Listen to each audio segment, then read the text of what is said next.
अजमेर के राजनीति में एक वो मुकाम ललित भाटी जी का था। भाटी जी का एक चीज़ था, या तो मुझे समझा दो या मुझसे समझ लो।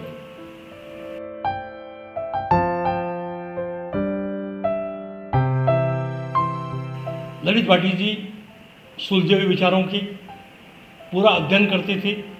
विधानसभा में जब बोलते थे या किसी भी मुद्दे पे जब बोलते थे, पूरी तैयारी के साथ बोलते थे, आंकड़ों के साथ बोलते थे, इतिहास के साथ बोलते थे और वही बात बोलते थे जो सामने वाले के गले उतर पाए।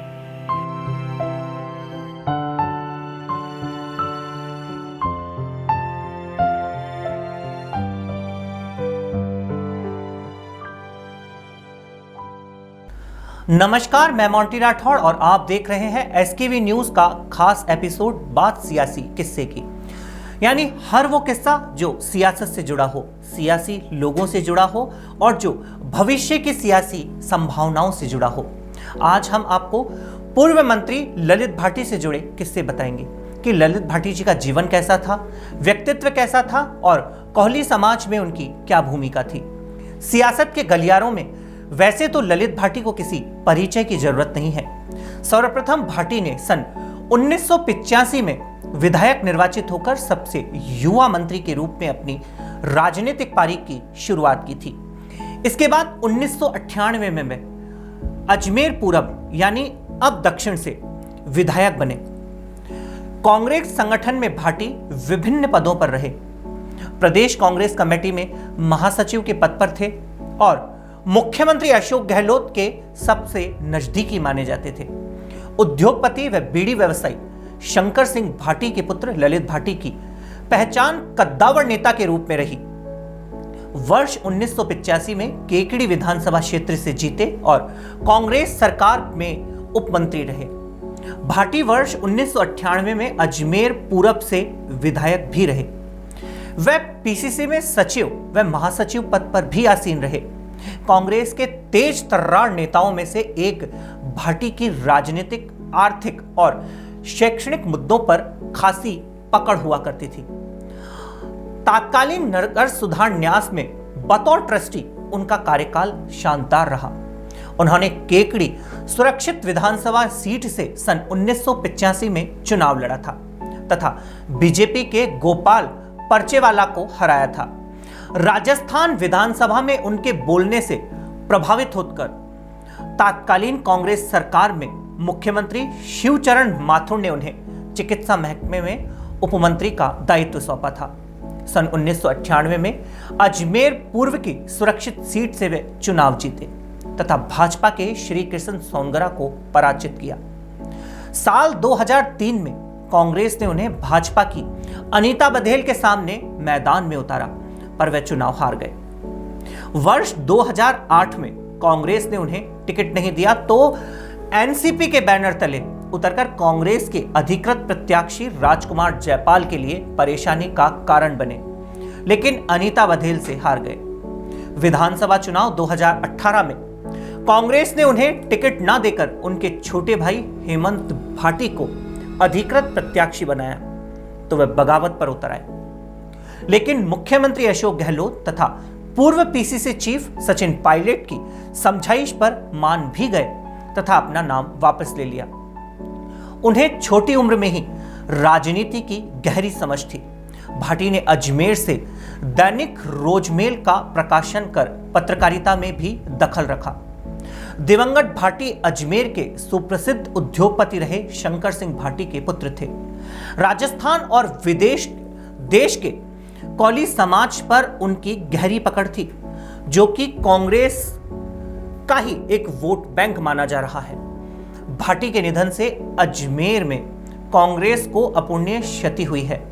पूर्व मंत्री और पूर्व विधायक ललित भाटी के बारे में कांग्रेस नेता महेंद्र सिंह रलावता के क्या विचार हैं, क्योंकि छात्र राजनीति से दोनों ही नेताओं ने अपनी राजनीति की शुरुआत की थी।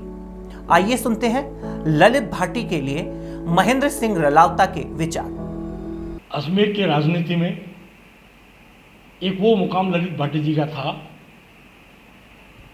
मेरा ललित भाटी जी का छात्र राजनीति से साथी थे हम लोग। गवर्नमेंट कॉलेज में मैं जब वाइस प्रेसिडेंट के रूप में चुनाव जीत के आया, उस टाइम अनिल लोढ़ा जी प्रेसिडेंट हुआ करते थे।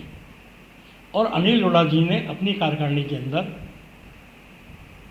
ललित भाटी जी को जनरल सेक्रेटरी के रूप में छात्र संघ में काम करने का मौका प्रदान किया। उसके बाद में हमारी इनकी दोनों की घनिष्ठता इतनी ज़्यादा बढ़ गई। बहुत अरसे बाद में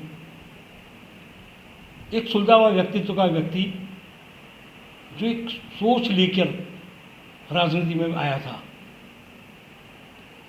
भाग्यशाली थे ललित भाटी कि जिनको सेठ शंकर सिंह जी जैसा पिता मिला, जिन्होंने हर मोमेंट पे ललित भाटी को समर्थन दिया, आगे बढ़ने का मौका दिया। और 1985 के अंदर ललित भाटी जी पहली बार केकड़ी विधानसभा से विधायक बने और विधानसभा में विधायक बन के पहुँचे। उनके 5 साल के कार्यकाल के अंदर ही पहली बार वो विधायक होते के बावजूद जब राजस्थान सरकार में शिवचंद्र माथुर जी मुख्यमंत्री थे, तो ललित भाटी जी को उप मंत्री बनने का मौका राजस्थान की सरकार में प्राप्त हुआ था। ललित भाटी जी सुलझे हुए विचारों के पूरा अध्ययन करते थे। विधानसभा में जब बोलते थे या किसी भी मुद्दे पे जब बोलते थे, पूरी तैयारी के साथ बोलते थे, आंकड़ों के साथ बोलते थे, इतिहास के साथ बोलते थे और वही बात बोलते थे जो सामने वाले के गले उतर पाए। भाटी जी का एक चीज़ था, या तो मुझे समझा दो या मुझसे समझ लो। ऐसा सुलझा हुआ व्यक्तित्व का धनी हमारे बीच के अंदर आज नहीं रहा।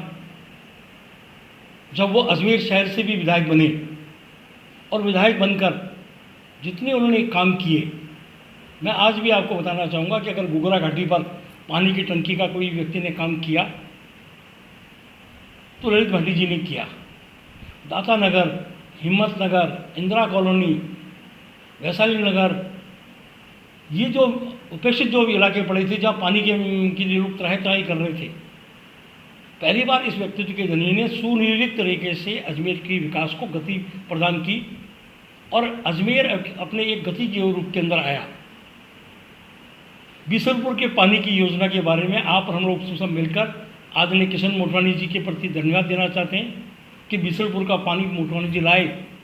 ये सच्चाई भी है, मगर एक अध्यक्ष हाथ जो लगातार मोटवानी जी के साथ खड़ा था वो व्यक्ति था ललित भाटी।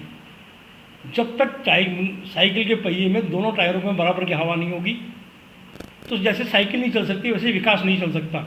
मोटवानी जी की सोच थी, ललित भाटी जी का प्रयास था और दोनों का समन्वय था कि अजमेर में बीसलपुर की योजना बनी, मूर्त रूप होकर खादी केवल मात्र अजमेर के अंदर बनी थी।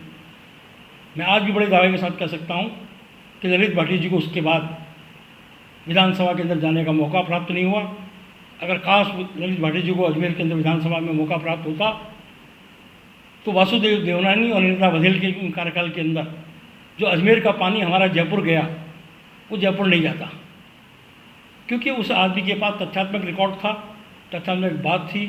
चाहे अगर आप बात करोगे तो आपका आदर्श नगर में जो सेटेलाइट हॉस्पिटल है, ये हॉस्पिटल की अगर कोई देन है तो वो देन भी यानी कि ललित भाटी जी की थी, जिन्होंने कहा कि अजमेर इतना बढ़ रहा है इसलिए अजमेर के अंदर बराबर के रूप के अंदर हमारे पास चिकित्सा सुविधा होनी चाहिए।